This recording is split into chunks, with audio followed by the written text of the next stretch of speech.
Hi, welcome to Glenda's Dragon's Den. I'm Glenda Dawson, your host. With me today, of course, is my co-host and producer Ashley, and also Itsy Sweeney or Delgrosso. She is a neuropathic health practitioner who works mostly with people who have chronic illnesses, and she's also founder and owner of a New Morning Holistic Health Services.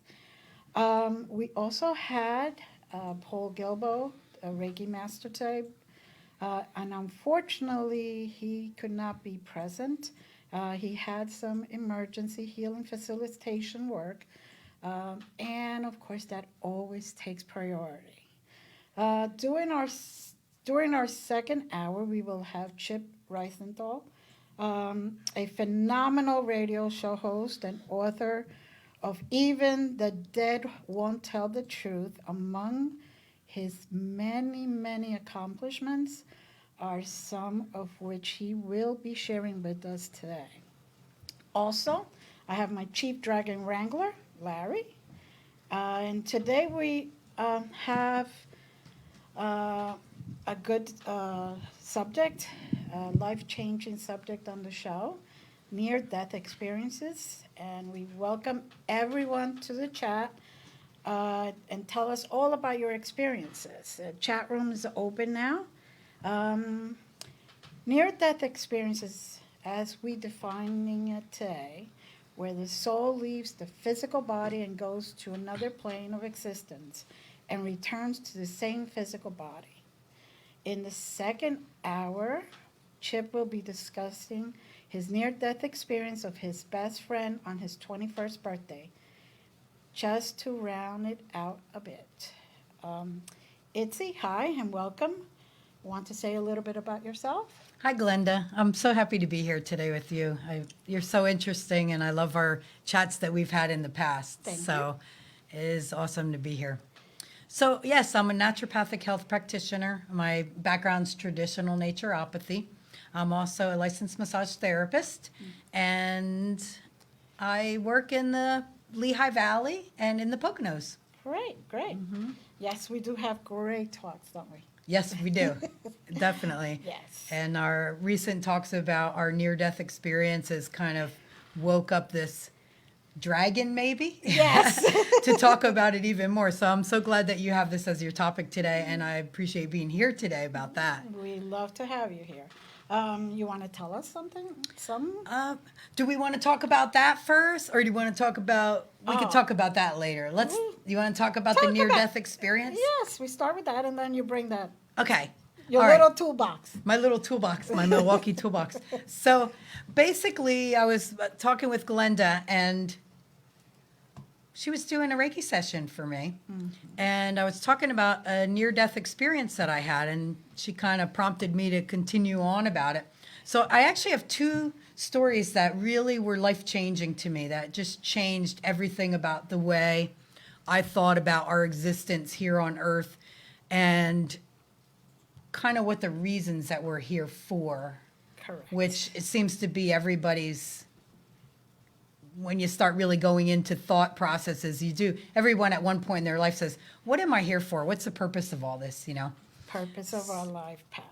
Right. Yeah. And most people go into their jobs and they do what they're told to do, and they follow whatever it is that they think is right. And a lot of times you miss the mark. Yes. And sometimes you could go through your whole life missing the mark. And my life changed after this happened. I was about 11 years old. It was my birthday.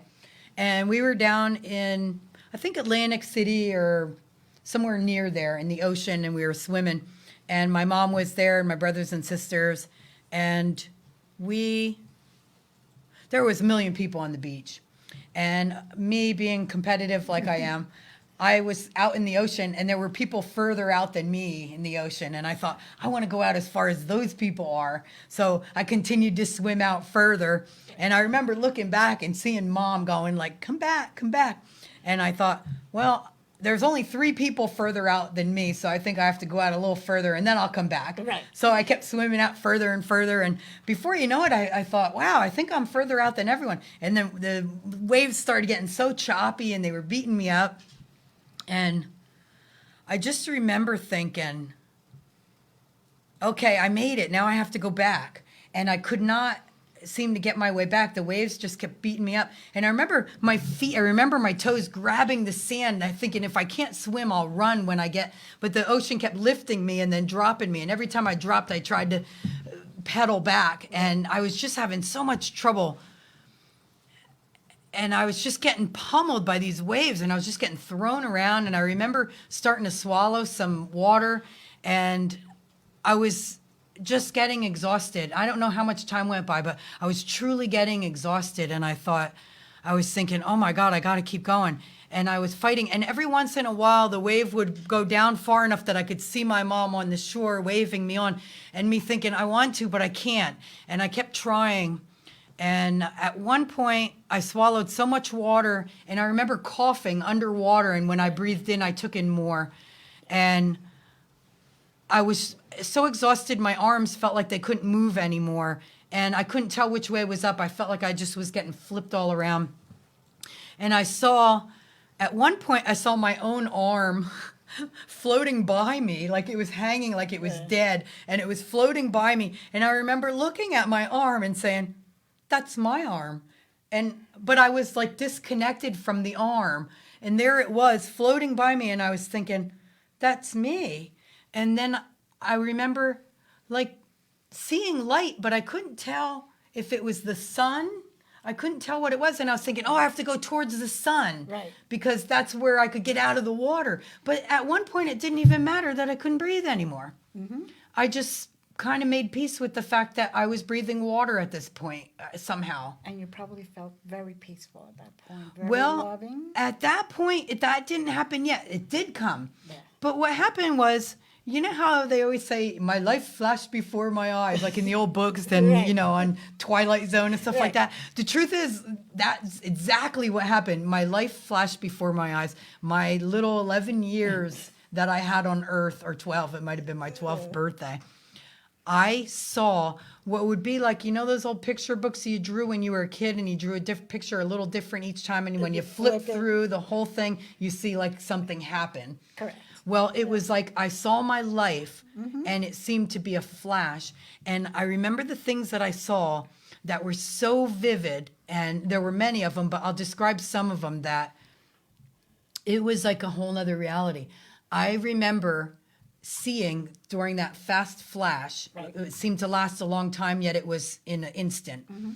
Part of it was I was in my crib, laying in my crib, and my brother was hanging on the crib with a bottle hanging out of his mouth. He was just about a year older than me, hanging in the crib and looking at me and talking to me while he's holding the bottle in his mouth. And I remember that vividly. And I remember the ceiling, and I remember the wallpaper on the old apartment on 4th Street where we lived. Then I saw a picture through this, a living picture per se, of my family singing happy birthday to me when I was about 2. And I was standing on the chair with my hands on the table, and there was a cake with 2 candles in it. And I remember my mom saying, look here and smile. And I remember the flash of the picture. Remember in the 70s, you had the flash that you put on the camera, and it would... I remember actually the flash.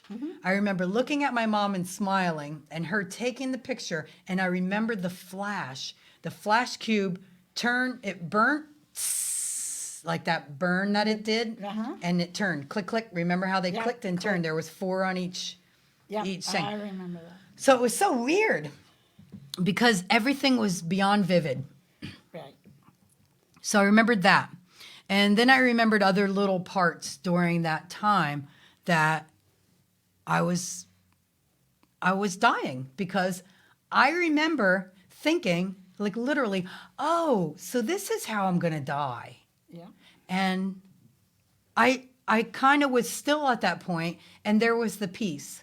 Yes. It was this peace as if, and even though I could still see somehow the turbulence of the water all around me, and my arm was still kind of floating around, Like, so my body was kind of limp, I guess. And even though all that turbulence was happening, there was a part of me that was peaceful. Even though I don't feel like I left my body, I didn't notice that because I learned later what that is. I didn't know at the time. Right. So there I was, and I remember thinking, oh, this is how I'm going to die. And I was okay with it. And the sun was shining through the water, and there were little specks of sand all over, and the waves were going all around. And there was another part of me that said, no, not now. Not now. And I was thinking, why? Yep. Because I was okay. I was really okay with it. Peace. And then there was this other part of me, which I call part of me because it was almost like my own voice talking to me. And that's how it was from that day forward when I hear intuitions, is my own voice somehow. It's your higher self talking to you. Yeah, and that's exactly what it feels like. Yeah. So it said to me, no, Mom can't do this again. And I agreed, Mom can't do this again. My mom had lost her first son when he was 7. He got hit by a car. Okay. His name was Rusty. I wasn't born yet. I didn't know him. But I felt like I knew him because of all the years of her talking about him and the pictures. You look like you're ready to cry. It's so sad. It really is. You know, my mom really went through her whole life. You know, you never It's get hard. over It's hard something for like a that. mother to do it. Yeah. To suffer. And I could feel what would happen if I left at this time. I could feel the whole future of my mom being not good. Right. I mean, she already went through that. Well, being empathic, you got a glimpse of what she was feeling already. Yeah. So you knew what was going to happen Yeah. at a higher degree. Yeah. And you know, my mom, you know, I'd come home from school sometimes for lunch. I lived across the street on 4th Street at Dunnigan in South Bethlehem. And I'd come home for lunch and I'd see my mom laying on the couch looking at Rusty's picture crying. And this is the kind of thing that she just went through all the time. There was just grieving that never ended. And I knew that I couldn't leave at that moment. Like, you can't do this to Mom again. Like, she can't. Yeah. It just, I can't, you know. So during that time, that was all going on, and the sun was shining down into the water, and it was actually really beautiful the way the sand was moving with the waves, and it was all kind of magical, really. And the best part is Dying you is have amazing. peace. I know. Dying is It's amazing. the peace, the love that you feel, the just tranquility, just like, oh, this is gorgeous. Everything looks so wondrous. Yeah, Like, yeah. It was very curious. Like Yes. that's. I guess there's no other way to explain it other than it was very curious. Like, wow, this is kind of cool, but now can't do that now. I can't do it.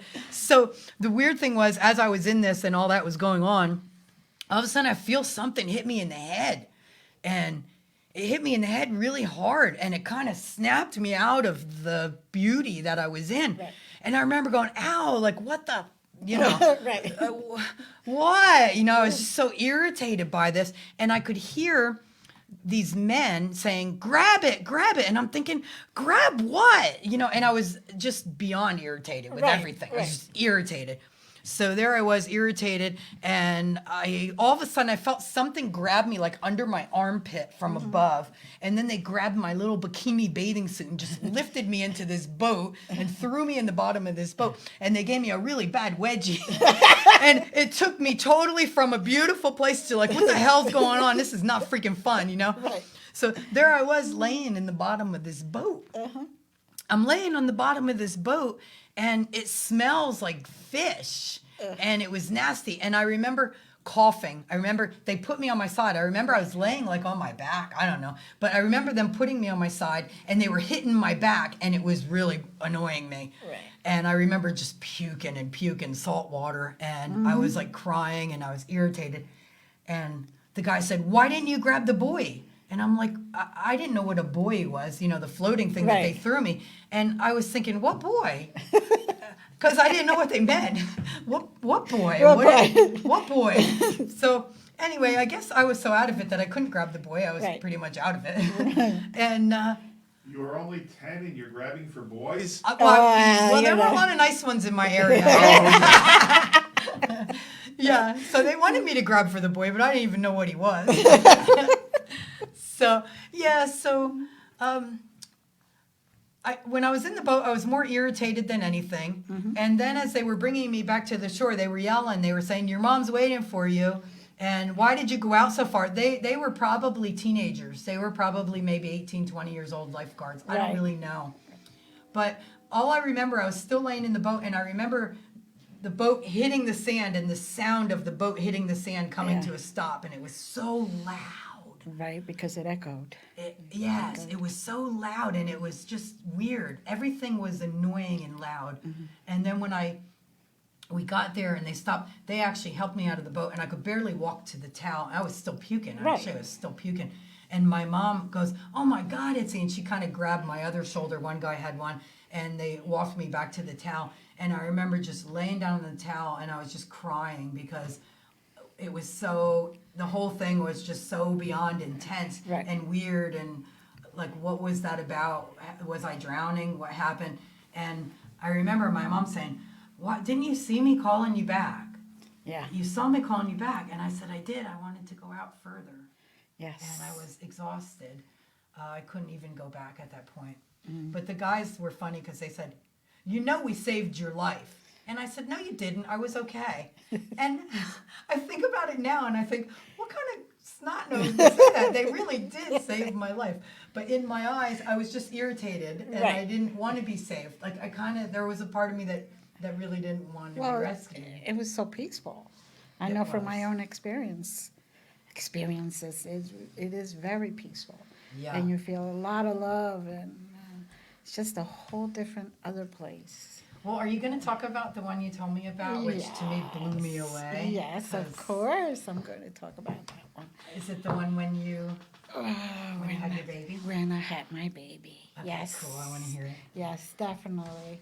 When I had my last child, my son, I had them all C-section, and they don't know this. So this is They really, will now. Oh, what? they don't know about this. So this is Oh, really, God, now they're gonna really know. big for me. They gave me too much anesthesia after I had him, and I actually died. And I saw my family. You flatlined? I flatlined. I saw my family on the other side. Very peaceful, though, still very peaceful. And they basically said, "Well, you know, you have a choice." And I was like, "But I'm leaving my young kids behind." And they actually basically pushed me back. And I was put in a coma so my body could handle the stress for a few hours. And then I woke up like 10 o'clock at night, and that was 6 o'clock in the morning. So David just texted me. Good job, Mom. that's my youngest. Uh-oh. That's the one I'm talking about. Yeah. So yes, I was not ready to leave my kids behind. So, what was the experience like? Like, because I had this vividness, and I'm wondering, because this became a big passion of mine. I ask everyone who nearly died or Yeah. died and came back. I ask them all about it. I want to know who they met, how Well, it worked. So, like, I actually How did it- saw, I how did it actually actually- felt floating. I Mm-hmm. actually saw my body there with all the doctors running around, my child being wheeled Where out were quickly. you? I was at the hospital in Wayne General. Wayne, no, New I Jersey. mean, where were you in the room? corner. Oh, I was in the middle of the room on the table, but But where were you when you in left the- your body? in the corner of the room. Up Oh, high or same real- level or what? Really high, really high. And I Uh-huh. kept floating up, up, up. And then all of a sudden, I'm like, I feel like I was in the middle of clouds, all nice and fluffy, and a lot of light, brightness, and loving, and they're just so peaceful, very peaceful. And I saw a lot of my family members that had passed away. And what was the emotions when you saw them? I mean, did you? Well, Were they welcoming? They were very welcoming. And what did they look like? Did they look old or their age when they died? They or? did not look like the outside body. It was energy. It looked But like you knew it was mist, their But you energy. just knew. You just Each knew. individual one, Each you can tell who it was, individual one even you though could it tell. wasn't necessarily looking like I No, or you. like, no, it was just like a mist for Yeah. all intents and purposes, a fog, and I could just, and we were not talking through the mouth. It was all like Communication telepathically. Yes. Yeah, Yes, I believe that eventually, I mean, it's already happening. Yes. In this time and age where we don't even have to talk with communications. No. We don't even need these phones. No, We can no. communicate. And my ex-husband and I used to communicate Yeah. like that. And it was pretty intense. And Yeah. Larry over there and I communicate that way. Yeah. You know, And it's kind of neat, especially when you have that soul connection. Because the soul connection was pretty insane. Right. Well, we're twin flames, so that takes it way out there. That's hot. Hot baby. Very Boo. hot. Ashley, I'm come being on. graded on dad jokes. This is great. You know, Ashley, you just made 3 friends. I only booed bad dad jokes. Duly noted, but not taken into account. You know, I have a story about that. That's really cool. So my husband kind of ended up with a friend of ours, Right. and he left me for her. And that was hurtful for me. It was really hard because I still, to this day, love that man. Right. I haven't seen him for months and months and months. But the funny thing was, at one point, we didn't talk for months. And I was in Hawaii working at a fruit festival. And we just always had that connection. I mean, I could say to him through the ethers, call me, and he'd be at work and he'd call me within 3 to 5 minutes, Right. if he's not in a meeting or something. That's how close we were. And it used to kind of freak him out, so I didn't really make a big deal out of it.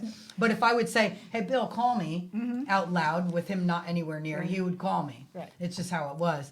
But the funny thing is we were separated, and it didn't mean, you know, when you're that close in your life, it doesn't matter Where you who are. you're with in the future and things like that. You always have that soul connection. Exactly. So I'm in Hawaii, and I was going through a hard time. My mom had Alzheimer's. She was really sick, and just a lot was going on. My dad broke his hip, and just so much going on. It was real heavy stuff. And there I was in Hawaii in paradise, and I was kind of feeling the hurt of everything. Right. And my friend who I was working with in the fruit festival, she said, hey, we're all thinking of jumping out a plane tomorrow because we've been seeing these people kind of fly out of the sky and land. And where are they coming from? Right. So she said, yeah, there's a place you could jump out of planes. Uh-huh. And I said, you know what? I got nothing to lose because if I die, I don't really give a crap right at this point, you know? So I said, let's sign up. Here's the money. Let's do this. So we went over and signed up. So the next morning, You know, if you tell them that, they might not let you go on the plane. You realize that. I don't really care if I die. oh, are you kidding?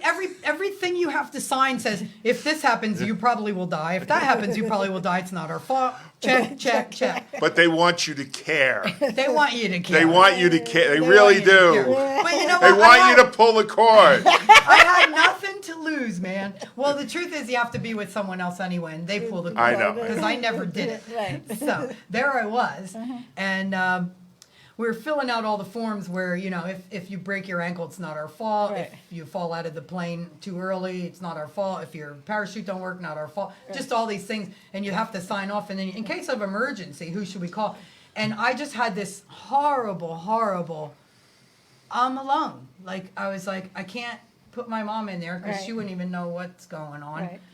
I have no husband. Right. And I was just a sunk in my heart. I just thought, I don't even have anyone to write. I don't even have someone to write. You know, I just had this realization that I really was on my own again, and I didn't like it. It was a very unsettling feeling. I felt unloved. I felt uncared for.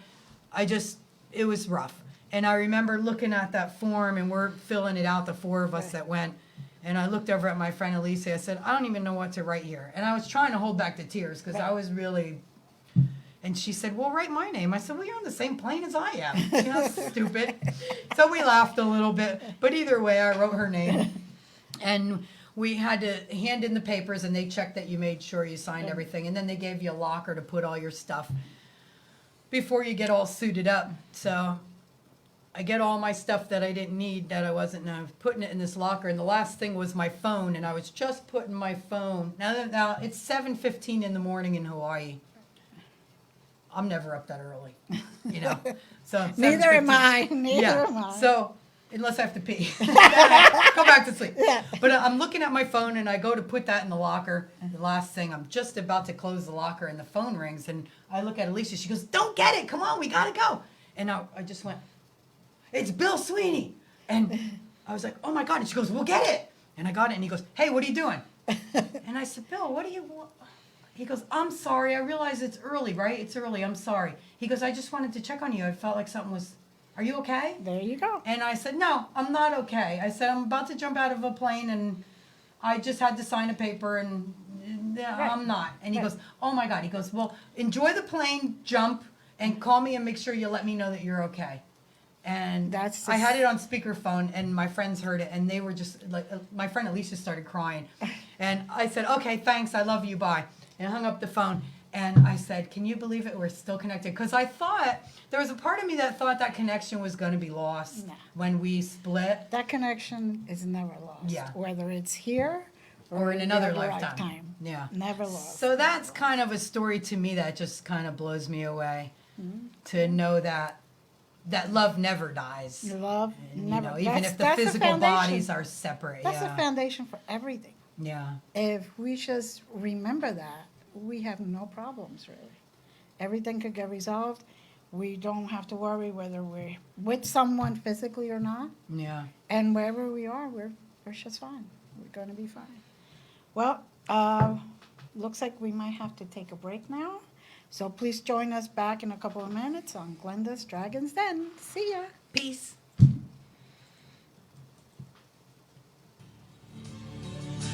Good job.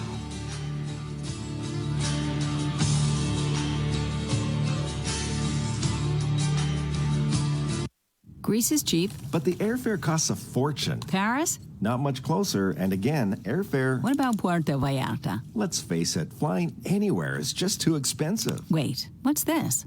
Low-cost airlines. With one call to low-cost airlines, you'll drastically slash your travel costs. We're talking insanely low airline prices to any of your favorite destinations. Where would you like to go? London, Rome, Costa Rica, Australia? Wow, that's cheap. So why wait? Call now to learn how crazy cheap it is to fly anywhere in the U.S. or international. Our prices are so low, we can't publish them. The only way to get them is to call to instantly hear the most amazing best deals on airline travel. It's that easy. So call now and start packing. 800-470-1834. 800-470-1834. 800-470-1834. That's 800-470-1834. I'm a stay-at-home mom, and I need a job that won't take me away from my kids. Hi, I'm retired and looking for a little extra spending money. I'm a military veteran looking for a change of pace. At Myco 2 Group LLC, our mission is to connect independent contractor client support professionals with 14,500 companies on their own terms. If you are interested in servicing calls from the comfort of your own home for roadside assistance, tech support, cruise line booking, and more, and can commit yourself to at least 20 hours a week, contact us toll-free at 1-888-543-5333. Join today and take advantage of our free background check for a limited time only. Go to our website at www.myco2group.com or call us toll-free at 1-888-543-5333.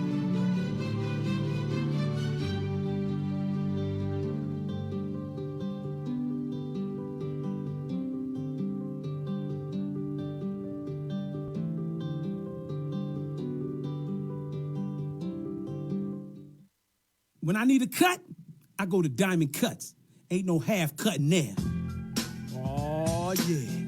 Woo! Man, at Diamond Cuts, their barbers got the freshest styles. Anything from fades, Caesars, high tops, blowouts, shape-up, tape-ups, and much more.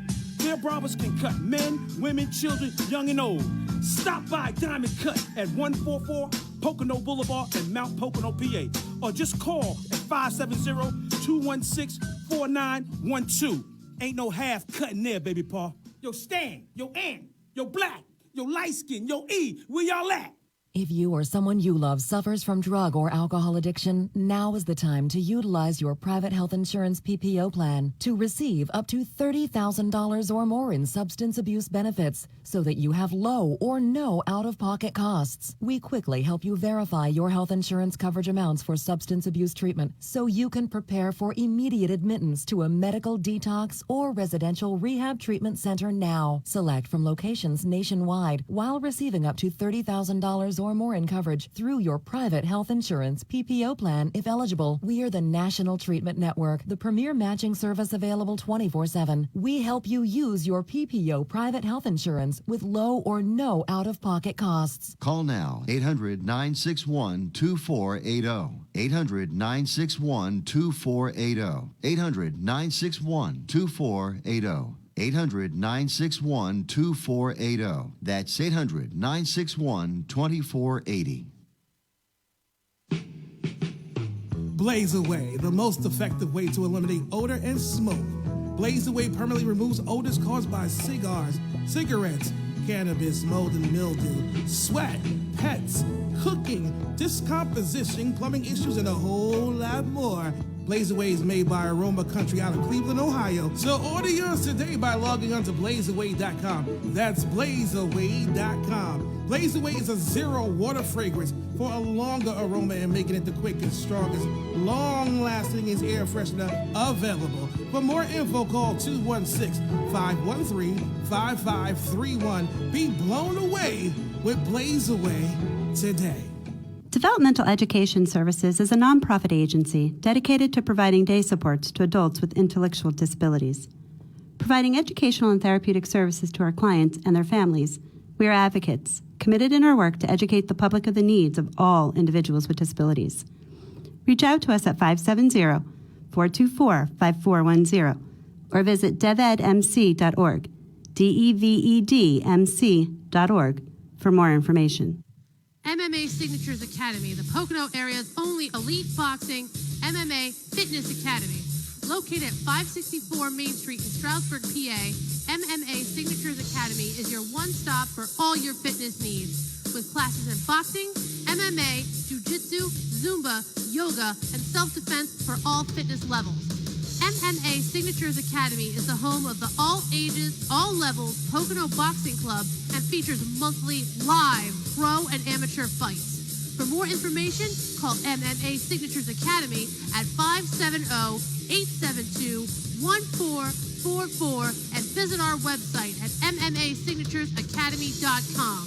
Take your fitness to the next level with MMA Signatures Academy. Mention this ad and get 25% off a 4-month contract during sign-up.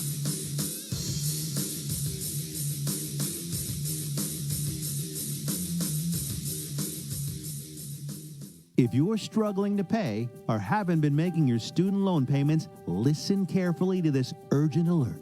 Have you been out of school for 10 or more years and you're still making your student loan payments? Are your student loans past due or even in default? Can't go back to school because of an old student loan problem? We can help you if you qualify. Your student loans can be taken out of default. We can stop the wage garnishments, stop the collection calls, and stop the seizure of your tax refund. Give yourself a break. Stop the stress and see if we can help you reduce your student loan payments. One quick 10-minute call could solve them right now. So call the Student Loan Helpline now.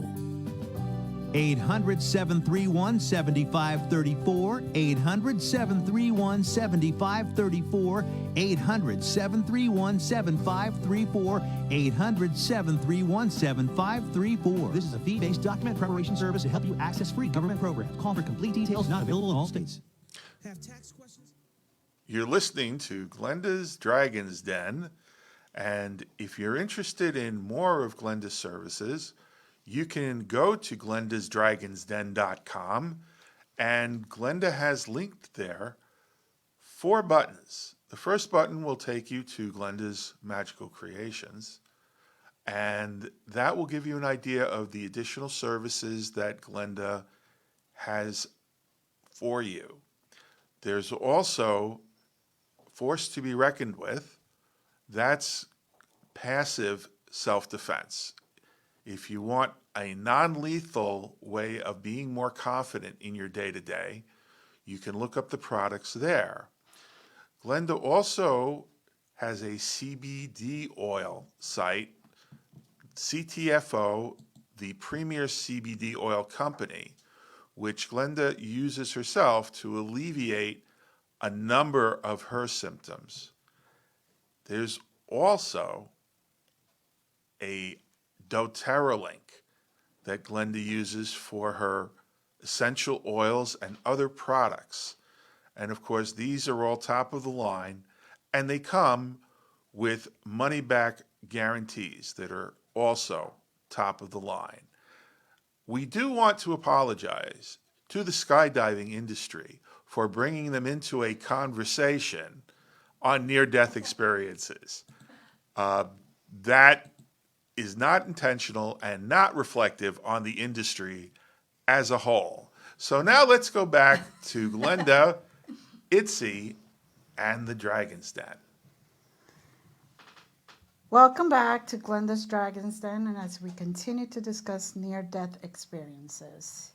Itsy, you had another experience you want to share with us? I do, yes. So go ahead. It was shortly after the whole experience in Hawaii that I ended up going to Costa Rica for a while. I went and did a long fast in Costa Rica.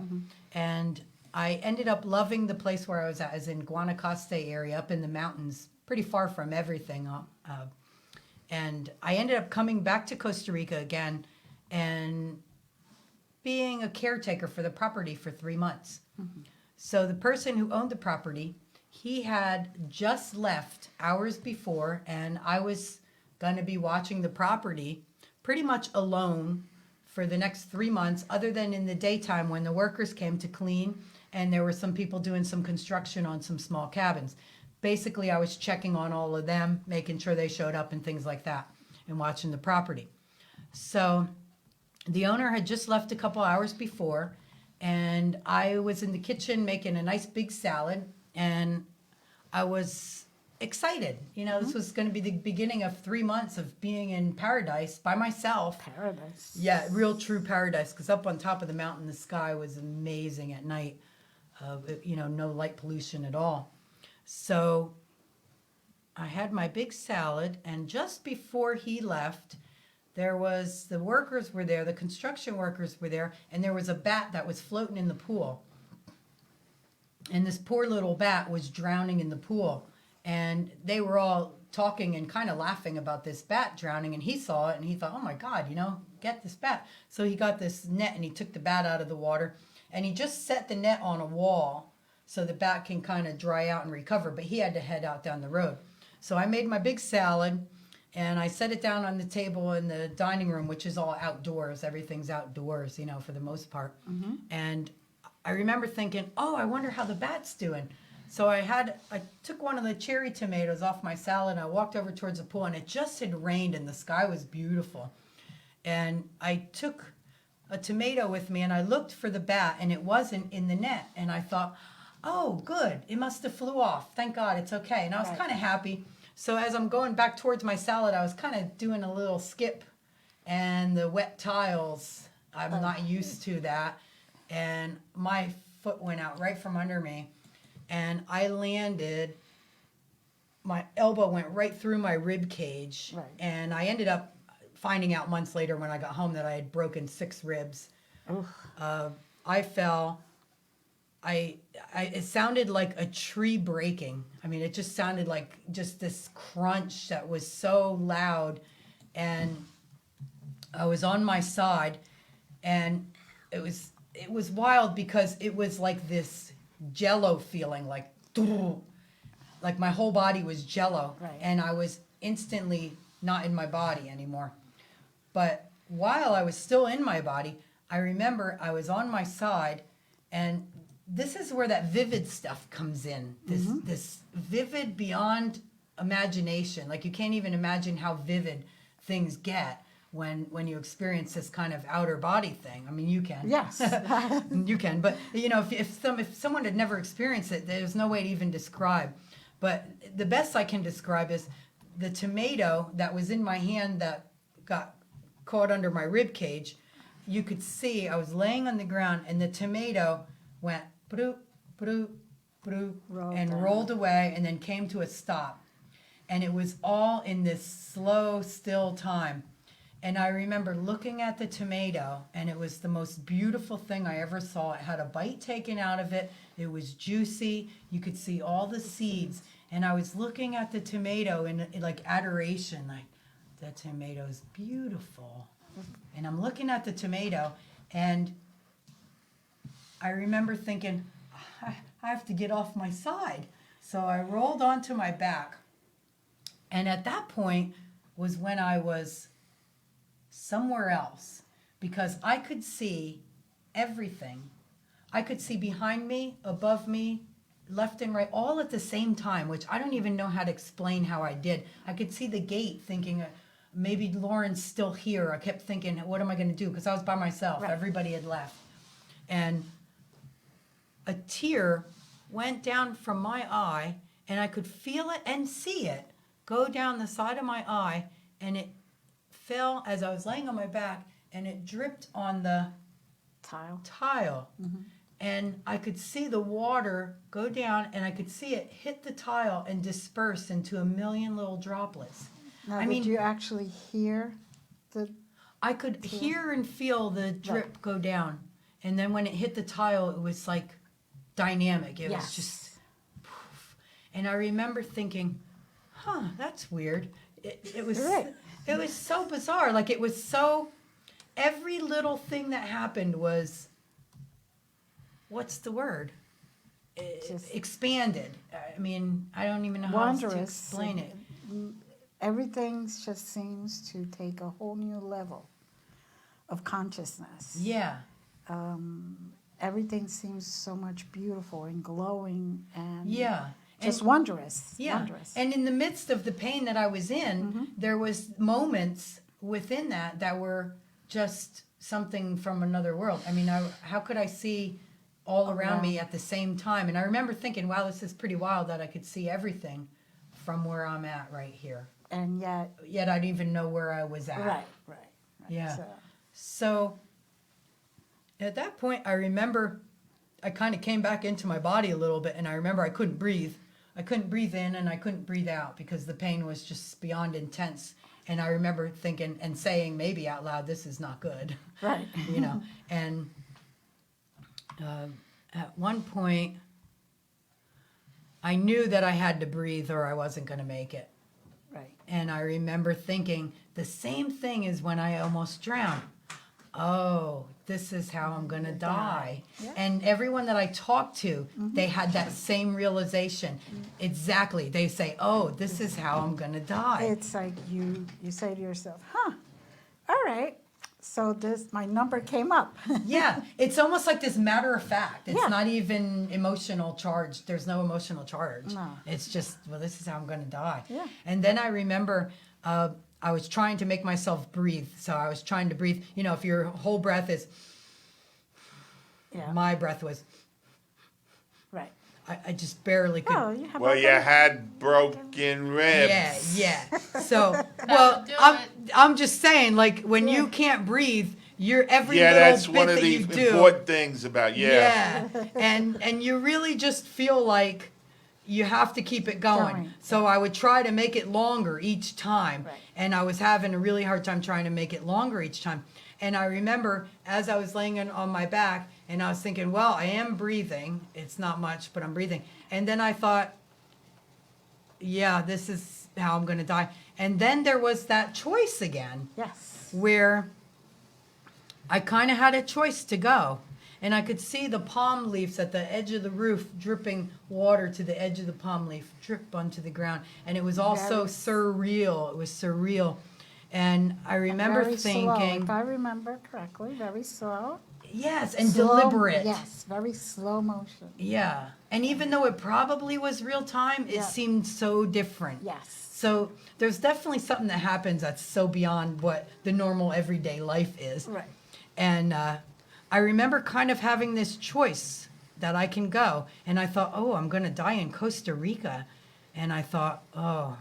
And then there was this part of me that could see the future of what happens if I choose to die, and then what happens if I choose to stay. Yes. And I could see these two paths, and I could see all these little bits and pieces of what would happen had I chose either way. At the same time, I'm seeing these splits. Right. And the split of me leaving, I could see my mom just crying and crying. Even though her Alzheimer's was pretty bad, she still knew who I was. Correct. And I could see her just grieving so much. And then I also saw, which scared the hell out of me, it's like, okay, I'm living. My oldest brother, he's the mama bear in my family. Right. If anyone hurts us or says something to us that is hurtful towards us, he's mama bear, and Correct. he gets very not happy. Right. So Protective. very protective. And I saw my brother going with a gun towards Bill's place, my old house, which was still my house at the time. But that was what I saw. And I thought, my brother is blaming Bill and his girlfriend For what for me happened. being in Costa Rica and dying there. And I saw that side of, That road. it was not good. No. And I remember tears came again while I laid there, and I thought, now I have to fight, because I can't let this go right now. I Correct. can't. Because I can't see my brother doing something like that, And and I don't I'm- want to lose my ex-husband either. I'm glad you did decide. Yeah. So I had this choice, you Right. know. You still have a lot to do. It was so intense. And, you know, I survived through the next couple weeks with the girls who came in to clean. They helped me with things. Right. But boy, it was a rough go for a couple weeks where, you know, not being able to breathe good and really trying to make myself breathe. I couldn't move my arm at all and slept in a chair for weeks and nightmare. But that was definitely, in my eyes, what I would consider a near-death experience. Of course. To see all those different views from where, I don't know where my eyes were. Now, what was the biggest thing that you saw or have noticed that those experiences changed in you? Oh, Did it change your attitude towards things? that's such a good question. How Because did you live your life afterwards? The I difference. completely lived different than I would have had I not. The one that happened when I was 11 changed the way I looked at the world. I guess I was too young. I didn't have many responsibilities in my life to really be having a lot of worries and things. But there was this part of me that knew that I didn't want to spend my whole life worrying about stupid crap in my life. Because you see the adults that really did spend their life worrying about the crap that's really not important, yet you feel it is somehow. Right. You feel it's important. And some people accuse me of being too happy. You know, they really do. In fact, there was one bar that I used to go to at the Funhouse, and when I walked in the one time, and one girl who's there all the time, she's kind of a little bit on the negative side here and there, Right. kind of crabby person, you know. And one time, she finally just turned around and said to me, she goes, "Can you stop the effing happiness?" You're in a bar called the Funhouse. I know, right? What the heck? That's, you know, Irony that's by my name. answer. But I remember I was kind of thrown back by it. The not And so I looked fun at her like, house. I was thinking, oh, are you serious? You know, and she said, seriously, like, do you ever have a freaking bad day? And I said, yeah, I have a lot of bad days. I live on the same earth you do. Yes, You know, of because course. I had to almost defend myself for being happy. But I said, For I live being- on the same earth you do. But yes, I strive to be happy all the time. And I've been accused of it many times. Yeah, and you and I, we always walk around with a smile on our face. Why? Because no matter what happens here, Doesn't we know matter. it doesn't matter. I thought it was me. It's for you. It's for her darling. It's for the darling. No, really. You walk around, you do whatever you got to do. You live by the rules that are down here. But that doesn't mean that you have to look at everything negative. That doesn't mean that just because something that is not so positive happens to you is not going to be a very positive outcome from it. You know, for goodness sakes, I've died 4 times and came Wow. back. Yeah. And every single time, basically, except for the last one, I was like pushed back. 13 years old, down the shore, Cecil Heights, undertow. I'm not a real swimmer, but I was really enjoying myself out there. Undertow took me, and I remember trying to swim underwater and grabbing sand and grabbing people's legs and just keep going. Wow. You know, but We were talking about it before the show, Itsy. You know, we are creatures of comparison. So it's the things that are not optimal that spur us to appreciate the things that are and strive for those. exactly. If everything was donkey-hoary all the time, you know, what would we be striving for? We'd just be sitting back and not evolving. Right. You're right. Yeah. It's the, what's that word? One thing to another. You know, like you wouldn't, we were saying about the springtime is so beautiful. But Right. if it was always springtime, you wouldn't even appreciate it because it's always springtime. It's just always beautiful. Right, we were talking you have about to that deal earlier. With the winter. Yep. Yeah.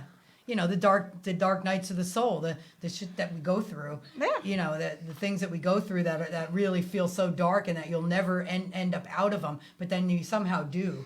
And you look back and you say, wow, okay. I And you went come through out it as a and- completely different person. Right. And you Yeah. evolve and you grow and you learn the lessons and you move on and you look at it as, oh, that wasn't so bad, really. Yeah, it was bad when I was going through it, but Yeah. Pookie, yes. Lisa just texted me that you smile in spite of me. Thanks. So, but you know, we're all here to learn. And those of us that are privileged to have near-death experiences, it's just a beautiful way of us evolving and looking at life in a very, very different way. You know, you learn to love everybody. You may not like what they do, you know, or how they act towards you, or what they do for you or don't do for you. But you learn to love their soul, their inner spirit, their glow. Yeah. Yeah. And that's what we're here for ultimately. And that's Exactly. kind of what I got out of it too, is that it really is about love. It's about forgiveness. And not just forgiveness to make yourself feel better, No. but forgiveness because it's really healing, not for myself, but for the person I'm forgiving. It's Right. healing for everyone around because we're all connected. Right. And if you heal, even if that other person doesn't know about it and you forgive them, you heal. And somehow that energy just goes all around. And speaking of which, Yeah. coming up in the next hour, which is rapidly approaching, Oh, yes. we have someone I cherish, not just in the paranormal industry, but as an ascended being. Yes. And Chip will be joining us after the break. Yes. So join us. Come back. Have tax questions? Call the professionals at LFM Financial Services, serving over 400 clients in the Pennsylvania, New York, New Jersey, and Connecticut area for over 15 years. Let the professionals help you with your personal taxes, business taxes, and your Berkheimer all year long. The professionals at LFM Financial Services have you covered from your financial tax planning, payroll, income tax, and more. Visit their office at 2591 Route 940 in Pocono Summit, Pennsylvania, or come see the difference at LFM Financial Services. And visit their website, lfmfinancialservices.net, to see real customer testimonials. Or call now at 570-839-0809. That is LFM Financial Services, a company of Lucius F. McDonald.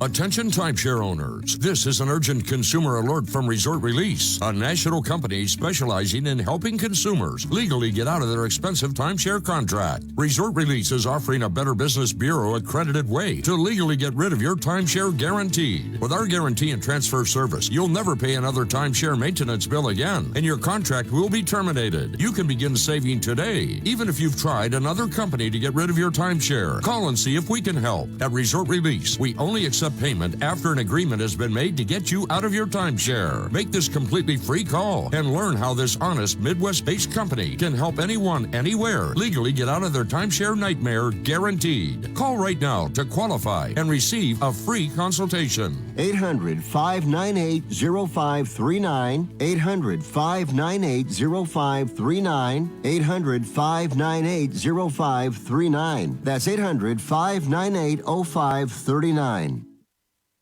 Greece is cheap. But the airfare costs a fortune. Paris? Not much closer, and again, airfare... What about Puerto Vallarta? Let's face it, flying anywhere is just too expensive. Wait, what's this? Low-cost airlines. With one call to low-cost airlines, you'll drastically slash your travel costs. We're talking insanely low airline prices to any of your favorite destinations. Where would you like to go? London, Rome, Costa Rica, Australia? Wow, that's cheap. So why wait? Call now to learn how crazy cheap it is to fly anywhere in the U.S. or international. Our prices are so low, we can't publish them. The only way to get them is to call to instantly hear the most amazing best deals on airline travel. It's that easy. So call now and start packing. 800-470-1834. 800-470-1834. 800-470-1834. That's 800-470-1834. I'm a stay-at-home mom, and I need a job that won't take me away from my kids. Hi, I'm retired and looking for a little extra spending money. I'm a military veteran looking for a change of pace. At My Go-To Group LLC, our mission is to connect independent contractor client support professionals with 14,500 companies on their own terms. If you are interested in servicing calls from the comfort of your own home for roadside assistance, tech support, cruise line booking, and more, and can commit yourself to at least 20 hours a week, contact us toll-free at 1-888-543-5333. Join today and take advantage of our free background check for a limited time only. Go to our website at www.mygo2group.com or call us toll-free at 1-888-543-5333.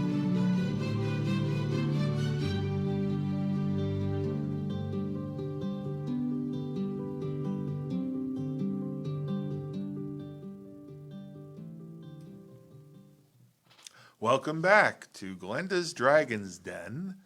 And for those of you just joining us, Glenda has a website, Glenda's Dragon's Den. If you want to learn more about Glenda and the services she provides personally, there's a link there to go to her page, Glenda's Magical Creations, as well as a link to go to her passive, non-lethal self-defense products, and a path to go to the doTERRA that she uses for aromatherapy and other products, and also the CBD oil company that she uses to alleviate her symptoms. And now we're ready to welcome my friend and someone I admire greatly, Chip Reichenthal. Welcome back to Glenda's Dragon's Den. As we welcome Chip Reichenthal, a phenomenal radio show host and author of Even the Dead Won't Tell You the Truth. Welcome, Chip. How are you today? Oh, I'm phenomenal. Very proud to be here. Good. Yeah. Big first show. Hey, Chip, at our age, we're proud to be anywhere. You know what I mean? Yeah, right. As long as we wake up on the green side, we're doing good. That's right. Plus, it's a big day, really. This is in numerology, 333, March 3rd, 2019.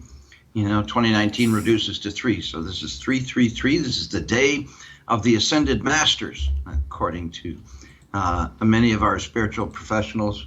Oh, you're making me blush, Chip. Oh, you're talking about the other Ascended Masters.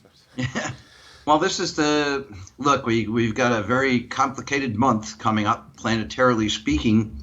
But the beauty about it is that this is the time that we reflect on all the good things we've done, all the things we've done well.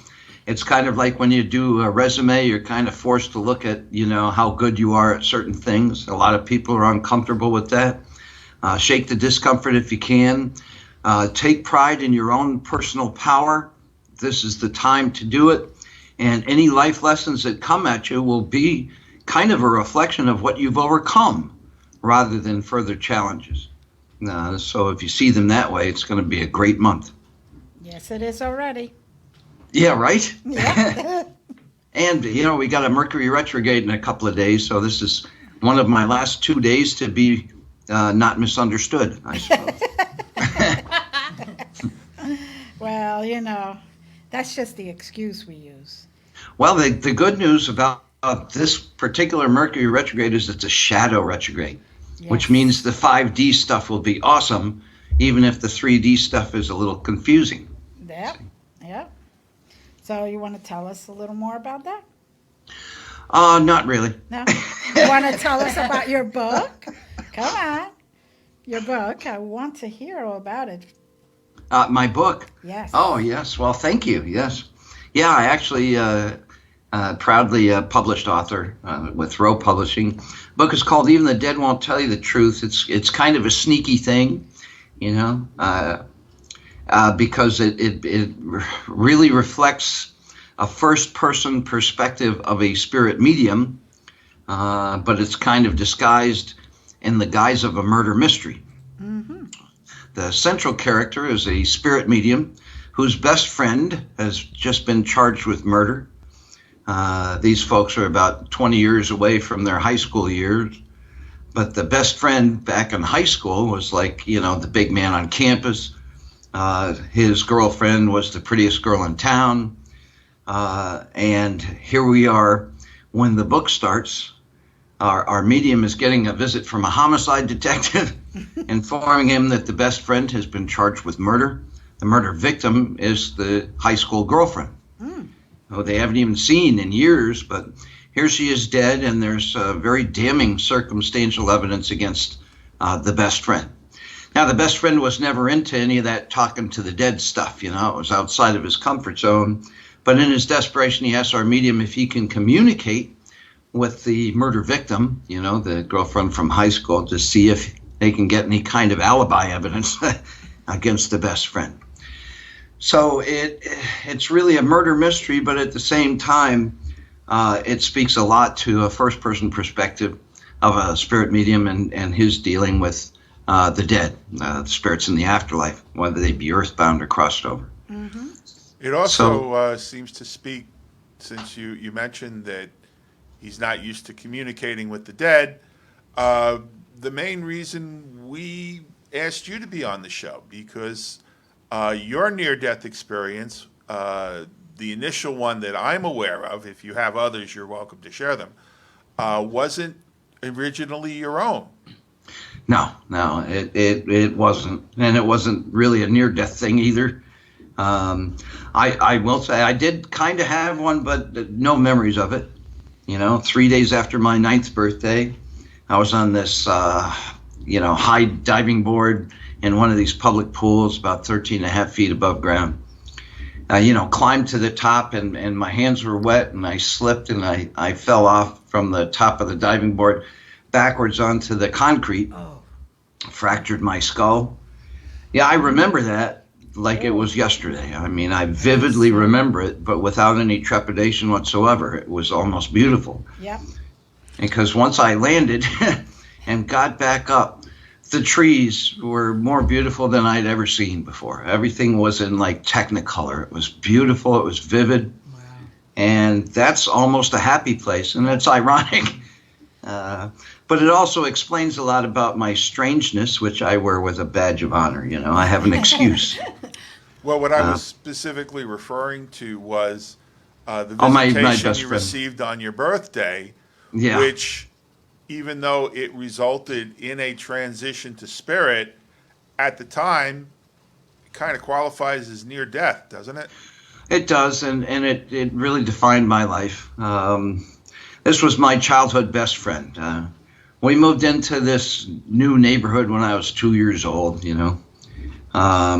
and spent the rest of our childhood or semi-adult life in that home. But Stephen was next door to me, just up the hill. He was the first one I met in the neighborhood, and we quickly became, staples for each other. Really my first soulmate, though I was too young to realize it at the time.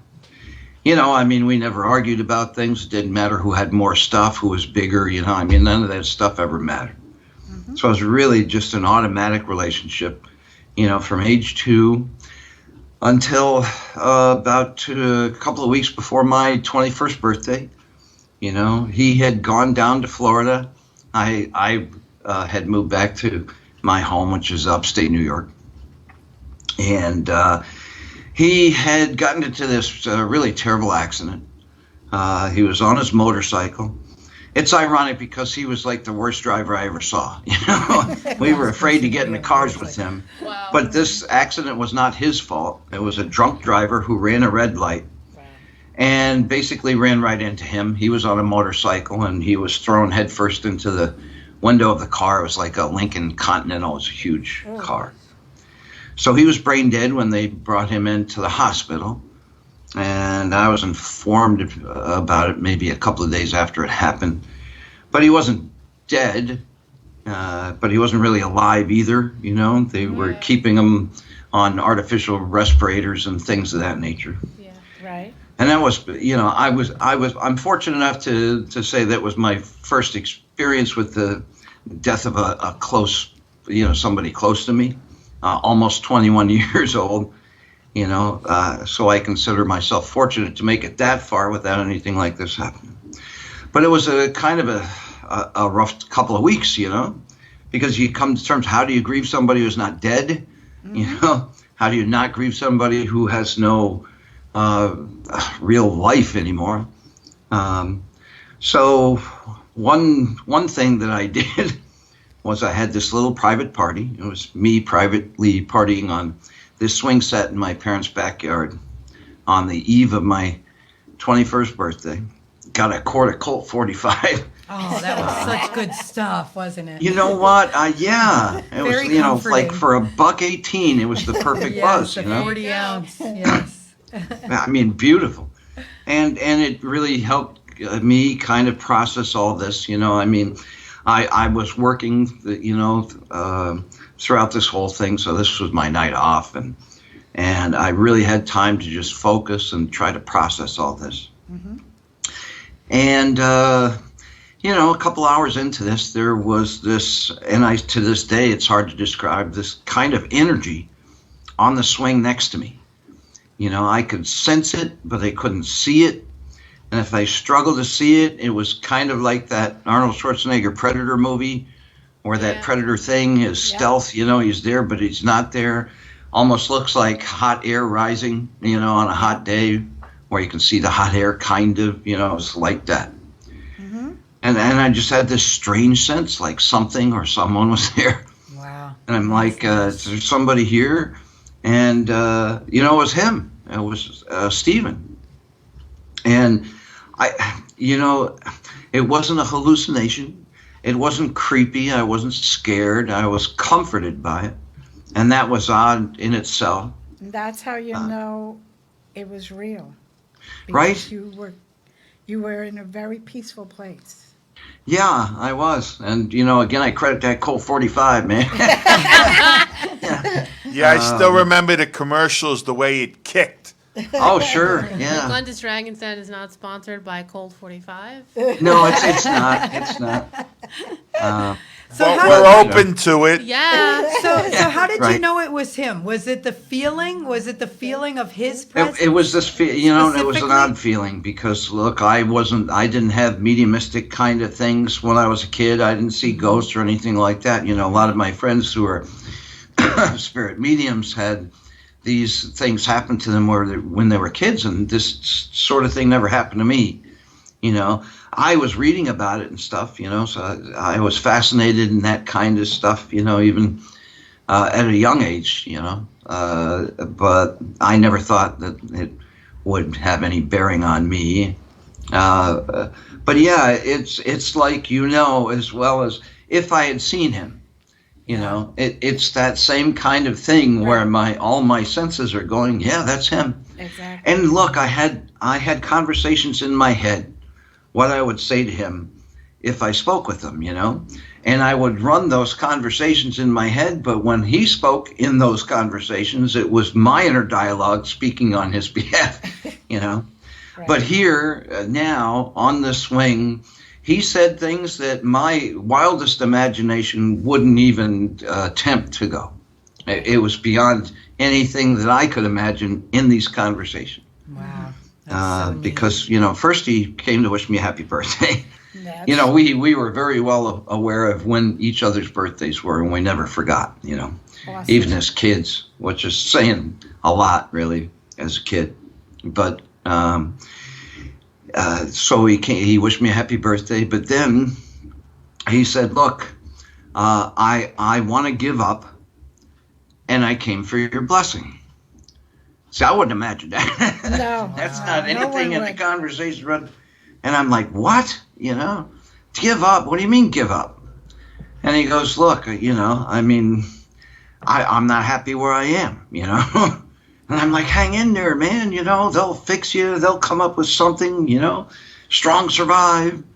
And he's like, no.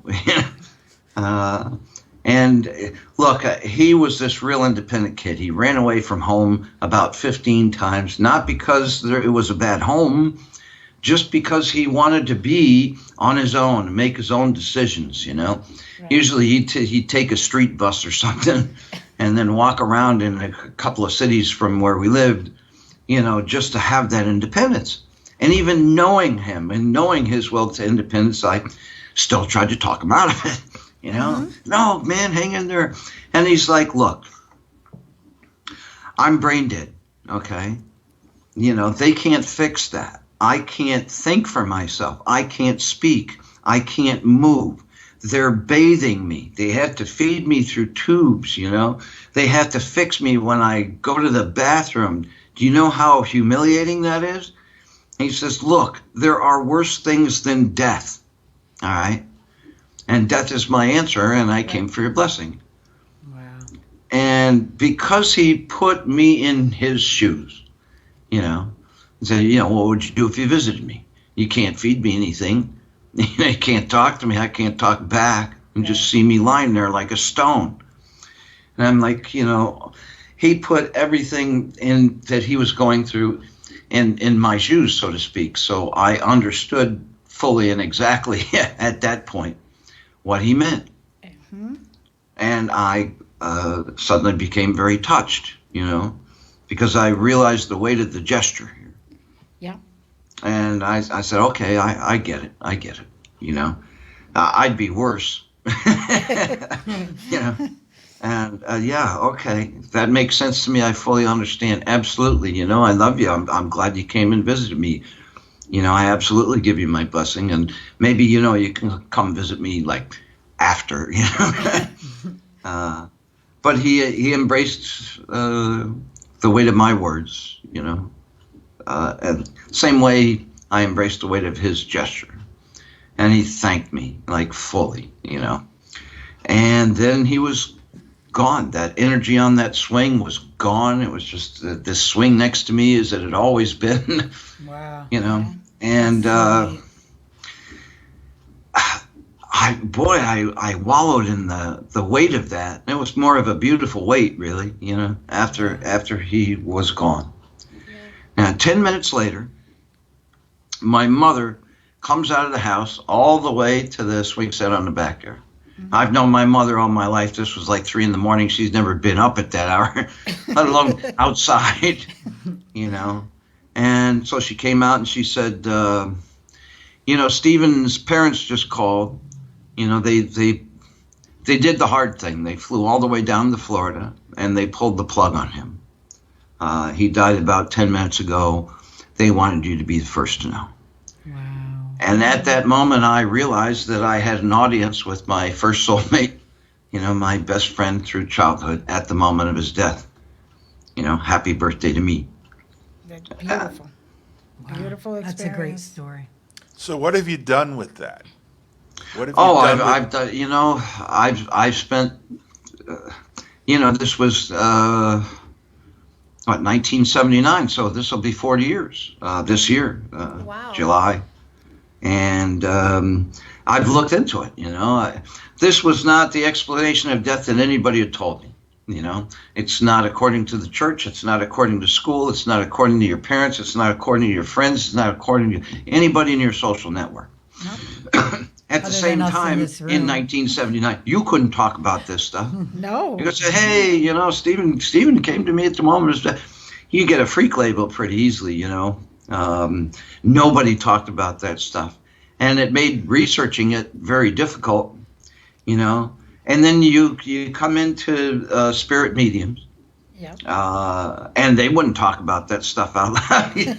It was like this underground network. Psychics, no, unless they were kind of, they had these amazing Karnak hats and robes and bells, books, and candles, and it was like their props did all the talking for them, and I didn't deal with any of them. These were like regular people gone to schools for this stuff, or clubs, or spiritualist groups, or these kind of things, and we're dug in.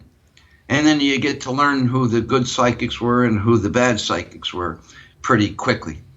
Yes. Who the good, back then they had guys like Lloyd Auerbach, well, not back then, but maybe 10 years after, who was appearing on like Oprah Winfrey or Larry King, and he had all this MacGyver-esque stuff he was using, but he was dug in, and he was like the guy, He's proud to say he's a good friend of mine. Yeah.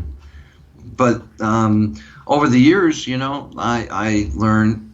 But then, this mediumistic thing came to me several years later. I had been in an accident in 1996.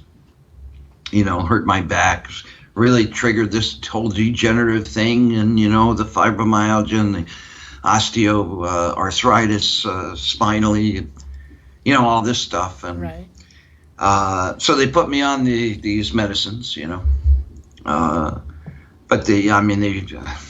and then I got into another kind of mishap that aggravated this injury. So now they're talking morphine pumps and all this stuff, and I didn't want the morphine pumps. It's like hitting the wall. What if I get shot? What are you going to give me then? Right. But there was this time, I had been on this medicine for a while, and everybody's saying that my boundaries are a little different than everybody else's, and so I wanted to see how life would be in what they call sobriety. They were giving me these medicines that kind of made it seem like sobriety, but it wasn't. So I was dug in. I went off these medicines. I volunteered to do so. Mm-hmm. And the most important thing to me is my word.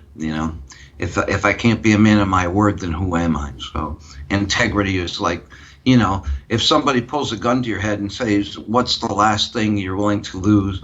Outside of my wife, it would be my integrity. Good choice. So I made this bond. I'm going off these things. So I went off the medicines, and after the withdrawal phase and all that stuff, I learned pretty quickly that I had no quality of life without these things. And I wanted to die, because I had to stick to my word even though I couldn't move, even though my will was breaking. Right. And I was praying for death, right? Praying for death. I just wanted to die. That's all I thought about. I was going to take myself out, because that would hurt my family. Mm-hmm. But I was just hoping that the universe would bring me away. Please bring me away. And ultimately, my saving grace was that I started seeing dead people.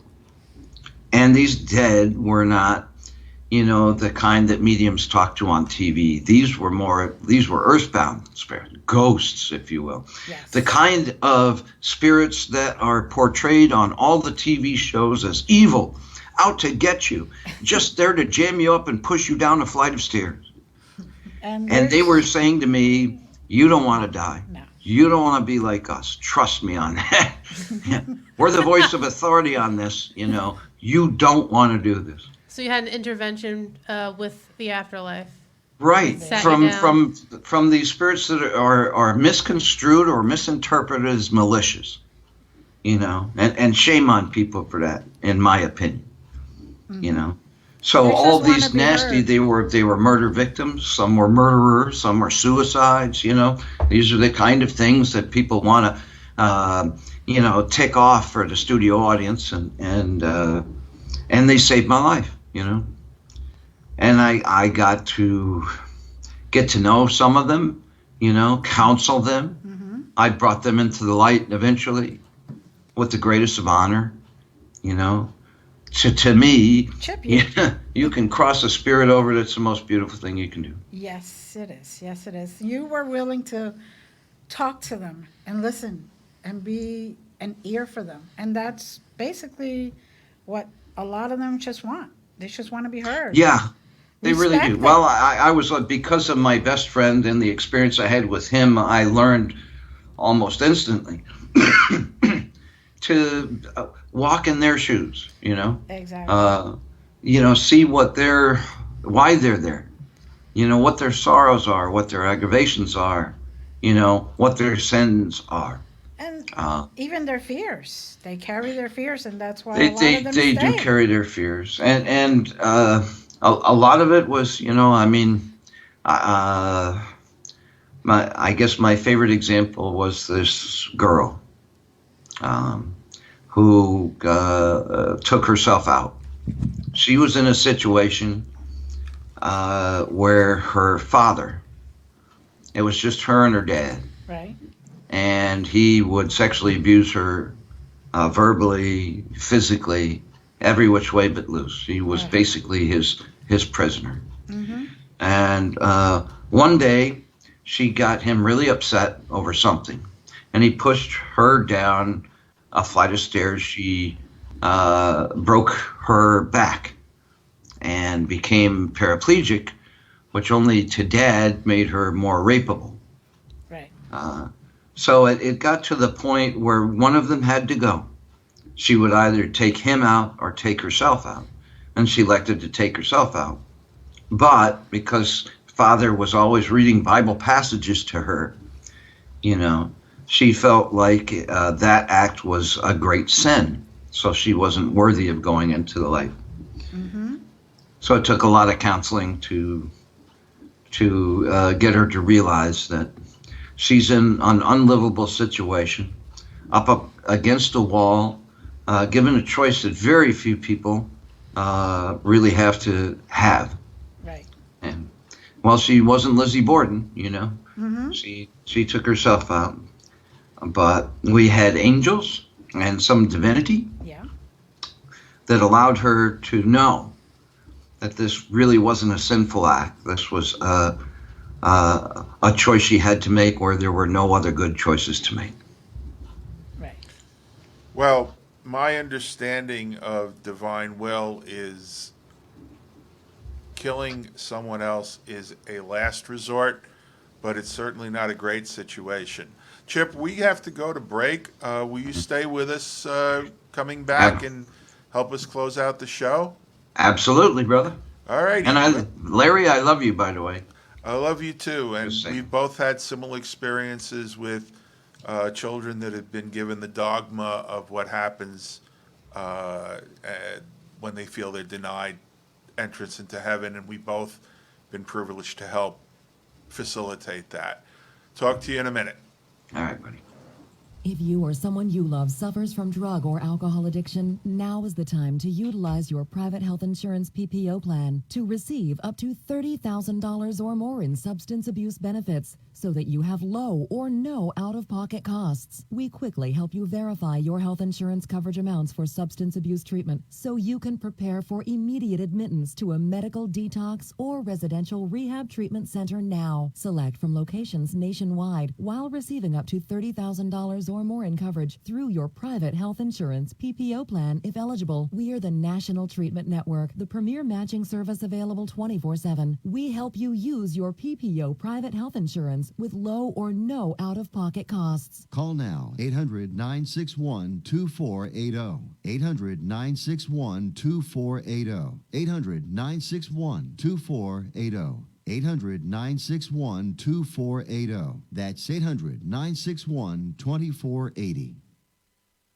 Attention timeshare owners. This is an urgent consumer alert from Resort Release, a national company specializing in helping consumers legally get out of their expensive timeshare contract. Resort Release is offering a Better Business Bureau accredited way to legally get rid of your timeshare guaranteed. With our guarantee and transfer service, you'll never pay another timeshare maintenance bill again, and your contract will be terminated. You can begin saving today, even if you've tried another company to get rid of your timeshare. Call and see if we can help. At Resort Release, we only accept payment after an agreement has been made to get you out of your timeshare. Make this completely free call and learn how this honest Midwest-based company can help anyone, anywhere, legally get out of their timeshare nightmare guaranteed. Call right now to qualify and receive a free consultation. 800-598-0539. 800-598-0539. 800-598-0539. That's 800-598-0539. I'm a stay-at-home mom, and I need a job that won't take me away from my kids. Hi, I'm retired and looking for a little extra spending money. I'm a military veteran looking for a change of pace. At My Go-To Group LLC, our mission is to connect independent contractor client support professionals with 14,500 companies on their own terms. If you are interested in servicing calls from the comfort of your own home for roadside assistance, tech support, cruise line booking, and more, and can commit yourself to at least 20 hours a week, contact us toll-free at 1-888-543-5333. Join today and take advantage of our free background check for a limited time only. Go to our website at www.mygo2group.com or call us toll-free at 1-888-543-5333.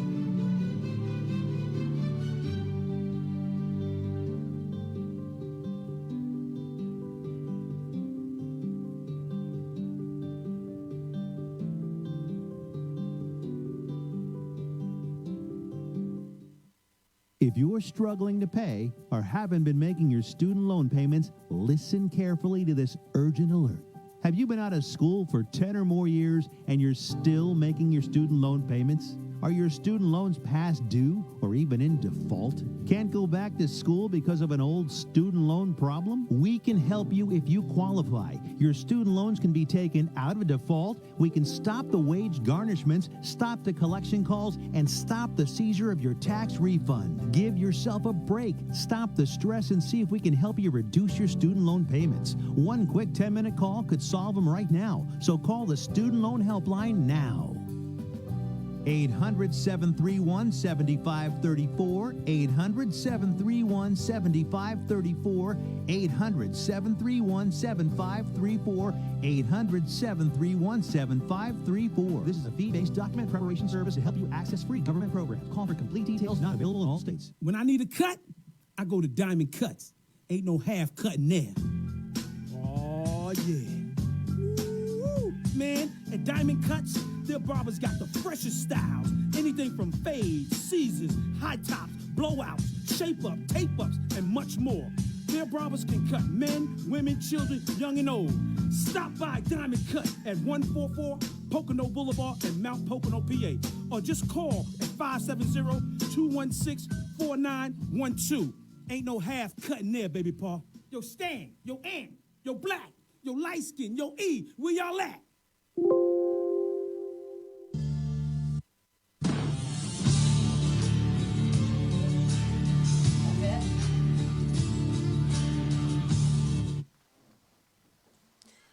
Welcome back to Glenda's Dragon's Den.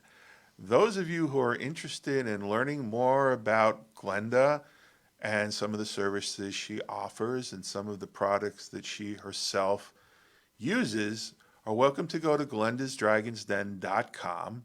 And if you have any questions, certainly reach out to Glenda. We're bringing back Chip for this next segment.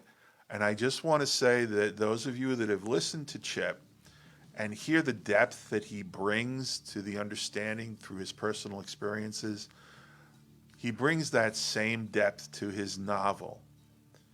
And those of you who want some good reading are welcome to pick up a copy of Even the Dead Won't Tell You the Truth And who knows, you may actually be able to catch Chip at an event and get him to sign it. Chip, welcome back. Oh, honored to be here, loving this show. So shout out to Glenda and Ashley and Itsy and Larry. And this beautiful picture you put up of me on Facebook, because you can hear this on Facebook as well. Correct. Yeah, it's a beautiful thing. Yeah, and the book is available, by the way, on Amazon and Barnes & Noble. Even the Dead Won't Tell You the Truth. It's easier to find than spelling Reichenthal. That's kind of a tough thing. But yeah, highly recommend the book. I do. I'm glad. You're right. You give it all 5 stars, right? I do. A lot of these experiences are in the book, although they're really kind of set for the time period of the novel rather than the actual experiences in life. But they're in there. A lot of philosophy based on my experiences, which have been very deep, but I've never had a negative encounter. I've been dwelling in the paranormal world for almost 40 years now. Never a negative encounter, never a negative experience. I've come across some spirits that weren't exactly happy to see me. We go to forts where the French-Indian War took place, and these are spirits of Native Americans that aren't happy to see this European dude with a big smile on his face, Uh-huh. But I always say, look, I wasn't there. B, I wouldn't have done that to you. That's not how I live. I think it would have been nice to know you in life. Honestly, I've always been kind of enthralled by, the way you see spirit and everything. I wish I'm trying to live my life more like that. And they're still not necessarily happy that I'm there, but they're not going to push me down a flight of stairs. Yeah. All they're really looking for is really respect. It really is. I mean, look, I think every living person wants to be respected, wants to be heard. Correct. Wants to be taken seriously. Every living person, every living animal, every living thing, trees, water, rocks, they're all alive. Yep. And they, unconditional acceptance, until they cross a line. Yeah. You offer that. And every living person is a story. And if you take the time to hear that story, it's always fascinating. Even if what they do, would generally bore you, it's still fascinating what they're doing and why they're doing it. And the more stories you hear, the more you know about people. The more you know about people, the less there is to fear in them. Correct. And the more you learned about yourself also, because you grow with them. Yeah. With those Well, stories. we really have to love ourselves first. Right. Oh, I see. I don't usually read chat when I'm on the air because I'm bad at multitasking. But I see Joanne wanted to know the inspiration for the book title, and I will explain that to her. There is a part in the book through this murder mystery where the medium does have contact with the murder victim, the high school prom queen, the prettiest girl in town, prettiest girl in school, who's had everything really handed to her in life and died in a very sudden and violent manner. So even the medium wasn't sure, being so close to her, right? How she was going to take her death. And at first, she was hesitant to be seen. And the early contact almost made the medium think that maybe she's blaming, the best friend. And it puts him in a very precarious position. If, best friend insists he's not guilty. What this woman says upon first contact kind of leads him to think that maybe they had some sort of relationship. He was married to somebody else and she was scorned by it. So maybe she's avenging the scorn by lying about this. Right. And that wasn't experience, So he's examining with all of his fellow mediums. He sends 120 queries out to fellow mediums, on their opinion on the extent to which the dead can lie to us. It's one thing to, say, to be a spirit and say, you don't look fat in that dress, but it's another thing altogether if this lie is malicious enough to get a surviving person in deep trouble, perhaps in prison for the rest of his life. Right. So are these lies malicious? Can they tell lies? And well, spoiler alert, the majority of the mediums, including himself, believe that the dead would only lie to us if it's an affirmation. You get somebody like a Casey Anthony who's known for telling lies all the time. Right. She's alive, but, you imagine that if you're encountering the spirit of Casey Anthony and she, tells the truth about everything, then everybody can say, that's not Casey, Very true. Very true. So in that sense, they would tell lies in spirit to affirm that it's them, so the family could say, oh, yeah, that's my Casey, So, or tease, they like to tease, they like to gossip. Yes, they do. They love gossiping. They have quite the sense of humor. They do, they're funny as anything, And most mediums will tell you, you don't have to be afraid of the dead, fear the living. They can really do damage, Yep. Well, our mutual friend Caroline Perrin always says, fear the living, not the dead. Right, yeah.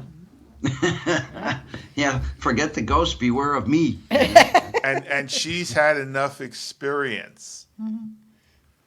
Yeah. Oh, yeah. Right. Being the mother in the portrayed in the fictional account of The Conjuring, and soon to be portrayed in the more accurate account of House of Darkness, House of Light. House of Light, yeah. Yes. See, I've read the books, but I've never seen the movie. I refuse to see that film. And that's understandable. Well, it's, look, I don't want to get a twisted version of the story, but more importantly, it's what that film did to the living family after the film came out. And all the paranormalists, or all the wannabe paranormalists, had to go to that house, Yeah. And let's be real and throw some serious shade. It just wasn't a good horror movie because American industry seems to be incapable of making an actually good horror movie since about Nightmare on Elm Street Part 1. Well, Nightmare on Elm Street was great. To me, it was existential philosophy put on film. Because is the whole thing a dream? Is it a dream within a dream, And what is reality? That's existential philosophy put on film. That was beautiful. I wish they'd make more movies like that now. Now it's too close to home. Now they're home invasion burglaries or terrorism. Yeah, I like a good monster. Right. Yeah. I'll take one thank too. You, Ashley. Give me something spooky. Oh, not just you. Oh. Even the Tom Cruise Mummy movie was good, Of course, the Mummy was kind of, I'm a guy. She was hot, All I'm saying. Your biased opinion. Give me I see more how monsters it is. like that, That's my, Yeah, that's my manhood speaking there. Oh, boy. But, I also, shameless plug, I have a radio show that I wanted to talk about called Kindness Beyond the Veil.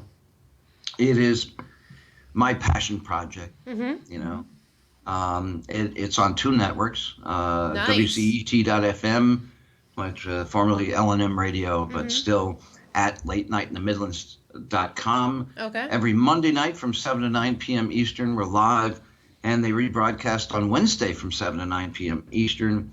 And then it syndicates over to United Public Radio, formerly the UFO Paranormal Network, which is now uprntalkradio.com, every Saturday afternoon from 2 to 4 p.m. Eastern. We just had our wonderful friend, our mutual friend, Andrea Perrin, on last week. We got a huge one this coming Monday, which is tomorrow, I guess, with Mary Rodwell, who is one of the most prolific researchers in the world on UFO and extraterrestrial contactee experiences. Abductions, starseeds, experiencers, indigo children, hybrids. She's done over 3,000 hypnotic regressions for people who have had lost memory or lost time in some of these abductee encounters.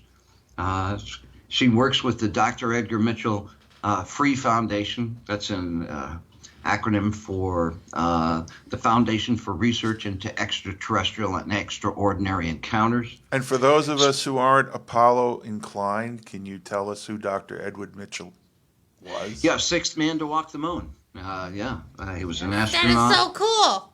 Yeah, right. And it changes for he also, while in space, did an ESP test. They gave him one of those ESP tests, with the 6 cards, the wavy lines, the circle, the star.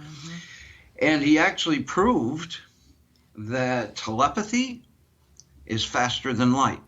It would take 30 seconds from Houston to get to his spaceship, and 30 seconds for him to respond, but the actual telepathy, they proved, was instantaneous. Well, that's because we're all connected. Right? Yeah. He was the one who started the Institute for Noetic Sciences. He came up with a quantum holograph theory that really puts consciousness as a physical energy form. It's kind of a sub-wave kind of energy that the standard model hasn't encountered yet, or refuses to see one way or another. But he's and his foundation, which carries on. We lost him 3 years ago last month. His foundation that carries on for him has surveyed over 4,000 people who have had extraterrestrial or non-human intelligence encounters. There is a correlation between the paranormal and the extraterrestrial experiences, but a bigger correlation, since we're talking near-death experiences, with people who have had near-death experiences or out-of-body experiences. Very true. A huge correlation between them and paranormal or extraterrestrial contact, or both. Well, Chip, you are an extremely qualified person who has done a lot of research. It's like you've been doing this your whole life. Well, I take it very seriously, but the biggest thing, the reason that I do my show, Kindness Beyond the Veil, and hey, I'll be a little overly candid here. Go ahead. Go ahead. When We're I listening. How can you be overly candid? Just make sure we won't tell anybody your secrets. Go ahead. Okay, yeah, it's just us here. Just us. Yeah, no, we're not recording. Just tell us everything.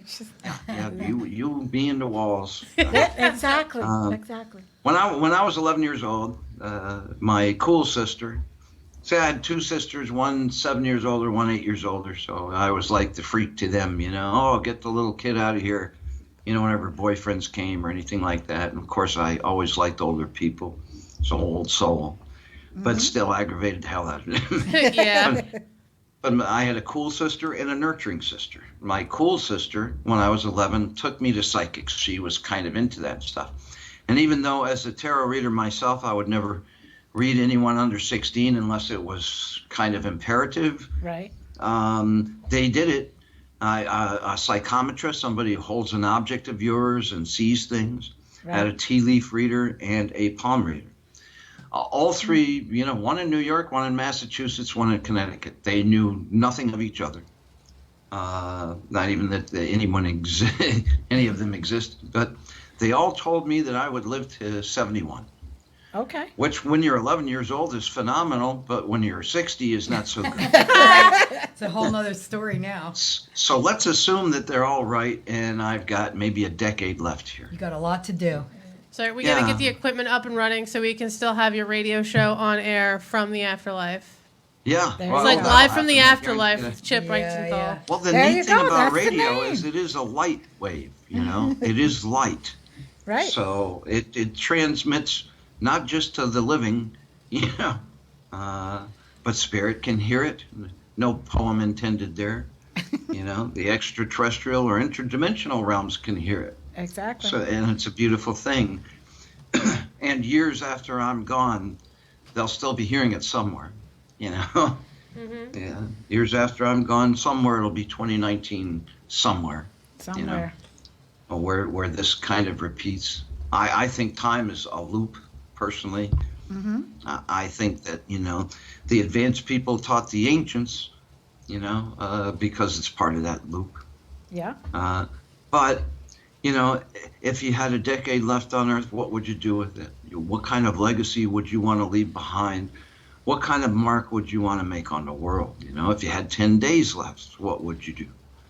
And that's kind of an important message to the listenership, especially this coming month, because this coming month, again, like I said earlier, you take your personal power and you make sure that you see the things that you have done that make your mark here, that are wonderful, that are benevolent, that are forgiving, because the mass media is keeping us in a fear-mongering mode. But there's two sides to life. There's the love-based side and the fear-based side. Right, and nobody's correct. talking about the love-based side. Except, of course, here on Glenda's Dragon's Den, or Kindness Beyond the Veil. I think having that near-death experience for the people who have, that's where you see that from a different point of view, where you see that it is really about the love and not the fear, and that there are two sides of a coin. Exactly that you can right. choose. You can choose either one, but you don't think you have that ability until you realize that there is this other side. Yeah, like the scales come off, and it's like, yo, that stuff doesn't matter. Yes. This is what matters, you dummy. Stop it. Yeah, and and you the don't see it from where you stand. So, No. like, you can't even blame the people who don't see it from where they stand because they don't see it, literally. And then there's this wake up that happens when you have this near death type of thing or outer body experience. Yeah. It's amazing how it changes everything. And Chip, I don't want you to stop, but let's be real. You've been building this legacy for the past 40 years. I have, but it's like shouting from the mountains and having nobody hear you. Even the echo doesn't hear you. This. What? We hear you. Look, the paranormal world, there are all these people who have come in, not because they woke up one day and said, oh, let's go ghost hunting. It's because something happened to them, but Yeah. it wasn't generally a good thing. It scared them. Somebody cried out their name when nobody was there, or touched them when they were a kid, or tried to push their mother down a flight of stairs. These are all people in to face the fear, and the fear is cooler. That's why they take something like Andrea Perron's real story of what happened to The Conjuring, which is so eloquently written in her trilogy, House of Darkness, House of Light, and made it this thing that just doesn't happen. I've never seen anything even close to that. In real life, it's dull. Or like But 85% I of the came into paranormal this shows. from a loving place, and everybody else came into this from a place of fear. So they're screaming from the mountaintops about evil, demonic things, shadow people. Tell me- I've even encountered a shadow person and had a good conversation. Tell me how this resonates, Chip. I've said my whole life that control is an illusion. And the illusion of control is best managed through fear. Because in fear, they get you to go to the emotional place. In the emotional place, you can't think. And that's easy to control then. Well, from a place of fear, people feel like they need somebody else to lead them when, like you said, we're the ones with the power. We're the ones with the power over spirit. You were talking about near-death experiences again. We went back there, and I just wanted to make a comment to reach out to anyone who's had a near-death experience but didn't see the light. They saw darkness, and they were scared, and they think they're going to hell. And look, my near-death experience, I've forgotten. I was in a coma for 4 days, I don't remember a thing. So I can't speak to personal experience, but I can speak to all the things that I've researched. I think the best answer for people who saw darkness in their near-death experience, it's a nudge from the universe. You can do better. You can be kinder. You can leave a mark on the world that's loving. It's a nudge. I had a shaman who I trust implicitly from Australia. No, that's from Queensland. Probably the best and most gifted shaman that I've ever encountered in my life. I've actually seen him shapeshift and stuff.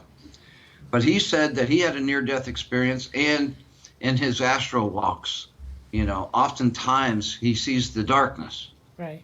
But he did not feel trepidation. He felt peace because he knew that in order to see the most pure light, you have to go through the dark first. Yes. So for people who have had a near-death experience and saw darkness and think they're going to hell, personally, I don't believe in hell. I think hell is coming back here. Yes. Quickly. Having to pay taxes all over again. I'm right 100% away, with you. Yeah, I kind of agree with that too. Yeah, preaching to the choir there, fella. Yeah.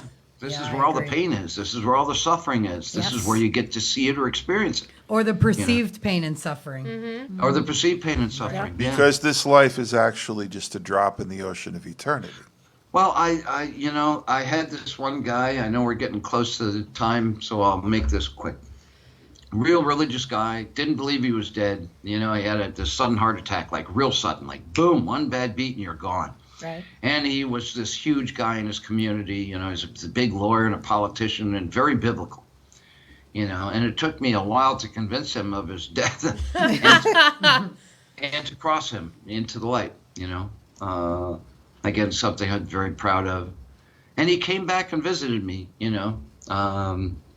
And told me that, in reflection, he sees this lifetime as one of many. He's been a woman before, he's been a man before, both several times, been an amoeba before, a bacterium, a fungus, he's been a duck, a horse, and each different lifetime to him was for a specific lesson, And that time he came back as a jackass. No, I'm just...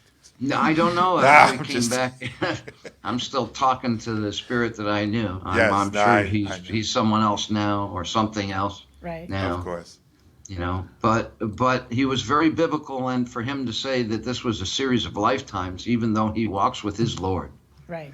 was kind of a game changer for me, in my interpretation of things. And it really became part of my belief system. So I do tarot readings that are nurturing because I don't like forecasting. I don't like predicting somebody's future because it may cheat them out of a life lesson and to be a disservice. Because if they miss that lesson, it's going to come back harder next time. Exactly. I can't do that to anybody.